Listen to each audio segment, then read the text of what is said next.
قطر جو آج بڑی بڑی بلڈنگ، شاپنگ مالز اور مہنگی گاڑیوں کی وجہ سے جانا جاتا ہے، اس کی اکانومی UAE اور سنگاپور سے کہیں زیادہ سٹرونگ ہے۔ قطر UK اور امریکہ کی بڑی بڑی بلڈنگز اور ہوٹلز کا بھی مالک ہے۔ قطر دنیا کی بڑی بڑی ملٹی نیشنل کمپنیوں میں بھی شیئر ہولڈر ہے۔ کیا قطر شروع سے ہی اتنا سٹرونگ تھا؟ تو ایسا بالکل بھی نہیں ہے۔ پہلے قطر بھی برٹش کا غلام ہوا کرتا تھا اور ہر طرف ریت، بھوک اور افلاس تھا۔ سن 1916 میں قطر کے امیر عبداللہ الثانی نے برٹش کے ساتھ ایک معاہدہ کیا۔ اس معاہدے کے مطابق برٹش ہر لحاظ سے قطر کو ڈیفینڈ کریں گے اور 25 سال تک قطر برٹش امپائر کا حصہ رہے گا اور قطر سے نکلنے والے ہر سورس پر برٹش کا شیئر ہوگا۔ سن 1940 میں پہلی بار قطر میں آئل ڈسکور کیا گیا اور اگلے 20 سال تک آئل کی ڈسکوری کے لیے ہر ممکن کوشش کی گئی۔ قطر کے حالات اب پہلے سے کچھ بہتر ہونے لگے تھے۔ سن 1970 میں شیل آئل کمپنی نے قطر میں نارتھ فیلڈ گیس کا خزانہ ڈسکور کرنے میں کامیاب ہو گئی، مگر چونکہ اس وقت گیس ایک سے دوسری جگہ بھیجنے کے لیے گیس پائپ لائن کا استعمال کیا جاتا تھا، اس وجہ سے اس سے کوئی خاصا فائدہ نہ ہو سکا، کیونکہ قطر کی لوکیشن ہی کچھ ایسی تھی کہ باقی تمام ممالک اس سے بہت دور تھے، لہٰذا گیس وہاں تک پہنچانا ناممکن تھا۔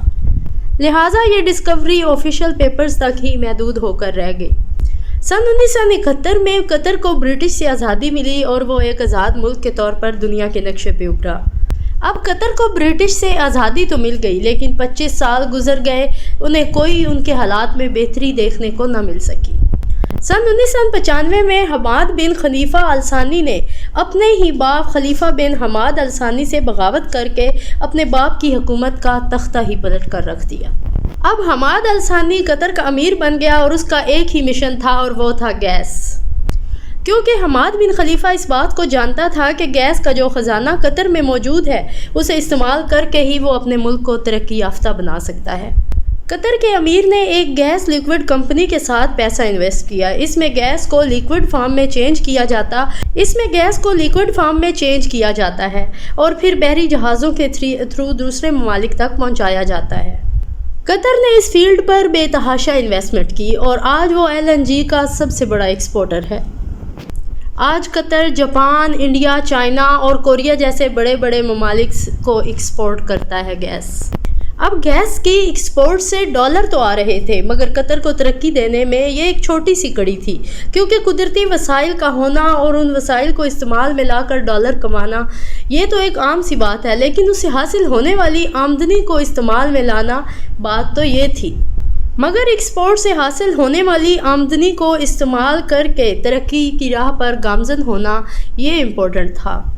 قطر نے سن 1905 میں ایک کمپنی بنائی جس کا نام قطر انویسٹمنٹ اتھارٹی تھا۔ اس کمپنی کا کام پوری دنیا میں تیل اور گیس سے حاصل ہونے والی اکانومی کو انویسٹ کرنا تھا۔ یہی وجہ ہے کہ آج دنیا کے بڑے بڑے ممالک میں ہر کمپنی میں قطر کی انویسٹمنٹ نظر آئے گی، پھر چاہے وہ لندن کے بڑے بڑے ہوٹل اور بلڈنگ ہوں یا پھر امریکہ کی کوئی کمپنی۔ آج قطر دنیا کی ہر ملٹی نیشنل کمپنی میں شیئر ہولڈر ہے۔ قطر کے امیر نے اپنے ملک میں بڑے بڑے اسٹیڈیم بنوائے گیمز کے لیے، یہاں تک کہ فیفا جیسے بڑے ورلڈ کپ کے ایونٹ کے لیے بھی بہت بڑا اسٹیڈیم بنایا گیا، اس لیے ان کی اکانومی اور زیادہ سٹرونگ ہوتی چلی گئی۔ قطر بہت عرصے تک سعودیہ کا حصہ تھا، لہٰذا انہوں نے اپنی الگ پہچان بنانے کے لیے قطر نے دنیا کا سب سے بڑا عرب میڈیا نیٹ ورک یعنی الجزائر شروع کیا۔ پوری دنیا تک قطر کے لوگوں کی آواز اور ان کا ہنر پہنچانے میں میڈیا نیٹ ورک کا بڑا رول ہے۔ سن 2010 میں ہونے والے پروٹیسٹ کو الجزائر نے آنر کیا، اس وجہ سے سعودیہ اور باقی عرب کنٹریز کی وجہ سے اسے کرٹیسزم کا سامنا بھی کرنا پڑا۔ سن 2017 میں جب سب عرب کنٹریز نے قطر کا بائیکاٹ کر دیا تو سب سے پہلی یہی ڈیمانڈ رکھی گئی کہ الجزائر کو ختم کیا جائے۔ سعودیہ اور UAE میں ابھی بھی الجزائر بین ہے۔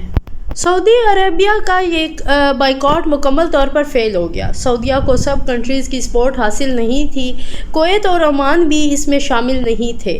قطر کے ایران اور ترکی کے ساتھ بھی اچھے تعلقات تھے، لہٰذا وہ بھی اس بائیکاٹ میں شامل نہیں ہوئے۔ اب کچھ اسٹیٹ جو دلی طور پر قطر سے ناراض بھی تھے وہ بھی اس کے ساتھ کھڑے تھے، کیونکہ وہ اسے ایک نیوٹرل اسٹیٹ سمجھتے ہیں۔ اب قطر کی اکانومی مزید سٹرونگ ہو رہی ہے کیونکہ آئل کی تو الیکٹریسٹی سے ریپلیسمنٹ کی جا رہی ہے، مگر گیس کی ڈیمانڈ تو بڑھتی ہی جا رہی ہے۔ رشیا اور یوکرین وار میں رشیا کی طرف سے گیس کی فراہمی بند کر دی گئی، جس کی وجہ سے قطر کی گیس کی ڈیمانڈ اور بڑھ گئی۔ اب یورپین کنٹریز بھی قطر سے گیس منگواتے ہیں اور اس طرح یہ ڈیل قطر کی اکانومی کو مزید سٹرونگ کر رہی ہے۔ اب قطر کی انرجی ایکسپورٹ $100 بلین سے بھی کراس کر چکی ہے، اور یہ سب کچھ ان کے حکمران کی بیسٹ حکمت عملی اور ایمانداری کی وجہ سے ممکن ہو پایا ہے۔